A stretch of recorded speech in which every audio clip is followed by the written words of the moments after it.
This is PC Mark Knights of Derbyshire Constabulary.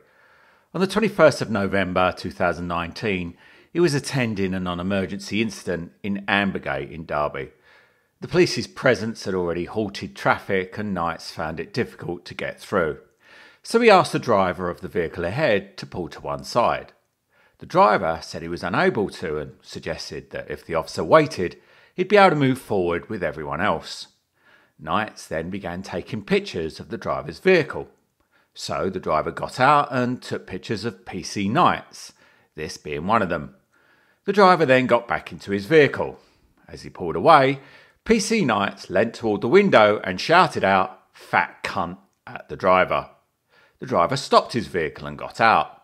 He approached PC Knights and asked him to repeat what he just said. PC Knights responded by headbutting the driver in the face. It is alleged that he headbutted him so hard that the driver's teeth cut a gash into the officer's forehead that bled profusely. The driver was then thrown to the floor, cuffed, then placed in the back of a police van. A short while later, PC Mark Knight's colleagues apologised for what had happened and released him. The driver was never accused of, arrested or charged with any offence. PC Mark Knights, on the other hand, was accused of committing a violent and unprovoked assault. The driver complained to the Professional Standards Department of Derbyshire Police. They did nothing, so the driver found me instead. He asked what could be done. It was clear to me that simply suing Derbyshire Constabulary would not be enough. This was the first time I'd come across an incident that would be more suitable for the criminal courts. So on the basis that the driver had 3 independent witnesses willing to corroborate his account, I agreed to pursue a private prosecution against PC Mark Knights. So the first thing I did was draft an application for prosecution and send it to Derbyshire Magistrates Court. I set the charges at common assault under Section 39 of the Criminal Justice Act and corrupt or other improper exercise of police powers and privileges under Section 26 of the Criminal Justice and Courts Act. The latter being an indictable offence tried in Crown Court with a maximum sentence of 14 years in jail. I then waited for the court to process the application. When Derbyshire Police got wind of the prosecution, they finally made the effort to contact the victim after 2 weeks. They made sympathetic noises and told him a full investigation would be undertaken. Who did the police invite to investigate the matter? None other than an incompetent police civilian, Richard Layton. From the outset, it was clear that Layton was conducting an entirely exculpatory and defective investigation as a means to ensure Mark Knights was never charged. To make matters worse, it turned out that PC Mark Knight's wife also worked for Derbyshire Constabulary in the Professional Standards Department, the department tasked with handling the complaint, a fact that was never disclosed to the victim as he had to find it out for himself. Due to these obvious conflicts of interest and the severity of the allegations, Derbyshire Police are statutorily bound to refer the investigation to the IOPC.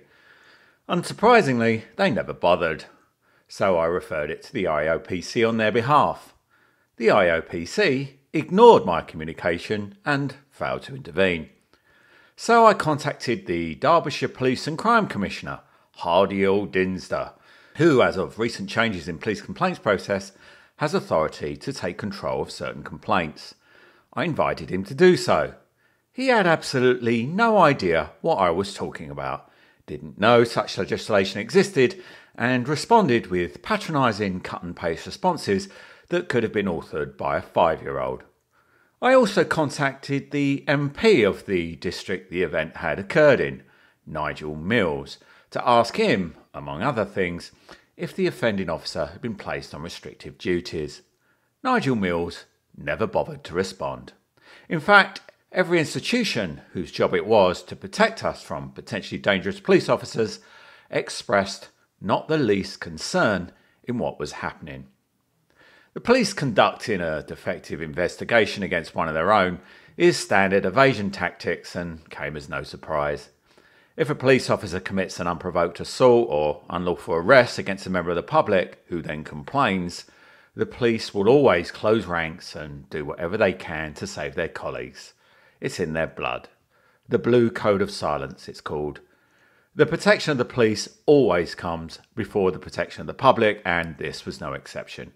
Richard Layton's aim, as with all police investigators, was to stretch out the investigation as long as possible so that it would exceed the 6-month time limit for common assault.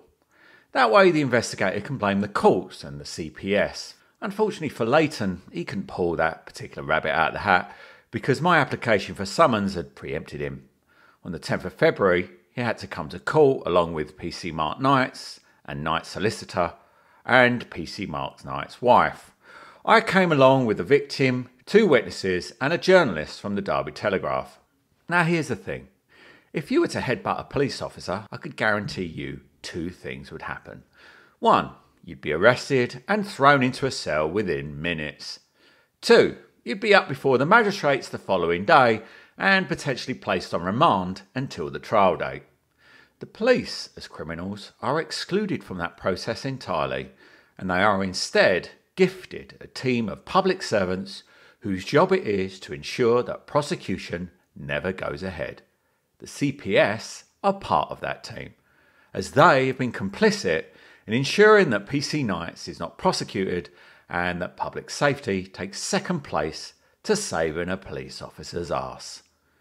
When the police charge someone, it's always taken at face value by the courts that the prosecution has merit. This is how they're able to drag people through the courts again and again on malicious public order charges. A private prosecution is treated very differently. Rather than issue the summons, the judge first conducts what can only be described as a Newton hearing, a mini trial as it were, to determine whether or not to issue a summons. Now, I was never notified that such a hearing would take place, but I was more than prepared for it, having read the entirety of the criminal procedure rules. But what I was not prepared for was the unfairness of it all, such as the victim being placed on oath and questioned determinedly, while the police investigator was excused from oath and given the benefit of the doubt on everything he said. Also, when the victim pointed out to the judge that the officer's wife worked in the professional standards of Derbyshire Police, he was stopped from speaking on the basis that he was making unfounded and serious allegations. This, despite the fact that she was sat at the back of the courtroom and the statement was entirely true. I informed the judge that the lead investigator had conducted a deliberately defective investigation and he'd failed to notify the IOPC, despite his obligations to do so. I also had to repeatedly remind the judge that I had a right under Section 6 of the Prosecution of Offences Act to bring a private prosecution and that nothing within that gave the CPS the right to the first crack of the whip. Despite this, the matter was adjourned until the 2nd of April, allegedly so that Layton could conclude his already well sabotaged investigation. An investigation whereby he had deliberately excluded the body-worn video captured by one of the officers of the incident, and he'd refused to show it to the victim. He'd also refused to contact the 3 independent witnesses that the victim had gathered the details of at the scene. Layton gathered as little proof as he could, so that he could then submit an insubstantial file to the CPS and then blame them when they failed to prosecute. The CPS are equally as complicit. They know that police civilian staff should not be helming a criminal investigation against a potentially violent police officer, but they too are willing to look the other way. They regard the police as brothers in arms, a united front of stoking fear into the hearts and minds of the public that any divergence from the will of the state will not be tolerated. The CPS don't want to prosecute a police officer any more than the police themselves do, and they will accept the police's deliberately sabotaged investigation without question. That is precisely what happened because at the end of March, Richard Layton informed the victim that the CPS would not be bringing any prosecution. PC Mark Knights was, therefore, off the hook. Well, not quite, because now the ball had returned to my court. And the day before the second hearing, I wrote to the court and informed them that I would not be in attendance. There was no need, especially in the middle of an epidemic. In any event, the judge had admitted at the first hearing that a prima facie case had been made that the criminal summons should be issued, but that the police investigators should be given the opportunity to have the first crack at prosecution. Now that had passed, there was no reason that a summons shouldn't be issued, and my private prosecution against PC Mark Knight should be allowed to go ahead. Fortunately, the court agreed, and as a result, a summons was issued and a pre-trial date set. So, now I can proceed as intended and prosecute this officer in criminal court for the serious allegations made against him. Now, I'm not under any illusions about the difficulty ahead. The CPS will probably take over the case at the first opportunity they get, simply so that they can bury it. Certainly in cases where nobody will know it ever happened. The CPS should be putting public safety first above their allegiance to the police. But I've got little faith in the CPS, especially as recently, just like the police, they've used the coronavirus as yet another reason to stoke fear and control into the public, despite it being a misfortune to all of us. I'm up against multiple agencies, all of whom are determined to sweep this incident under the carpet, alongside the mountain of others they've swept away over the years.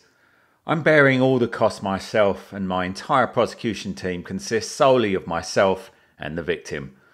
I'm extremely wary of using this channel as a means to obtain crowdfunding, but this is one of those rare cases where I feel it might be excused. So I'd ask in all sincerity, if you believe this prosecution to be as necessary and vital as I do, then I'd appreciate any donation you'd be willing to make to assist it. I shouldn't act surprised that not a single agency I've turned to has expressed the least interest or concern in this matter. It's obvious they serve the interests of the state status quo and not the interests of the public. If you want to get something done properly in this country, then do it yourself, including bringing private prosecutions against those who think themselves to be above the law. The police are not exempt from prosecution, especially for violent assaults against members of the public. So please help me send that message clear and loud to every police officer and police civilian staff in Britain. You are no longer guaranteed immunity from prosecution. If the state won't protect us from the criminality of the police, then it falls upon the public to do it for them.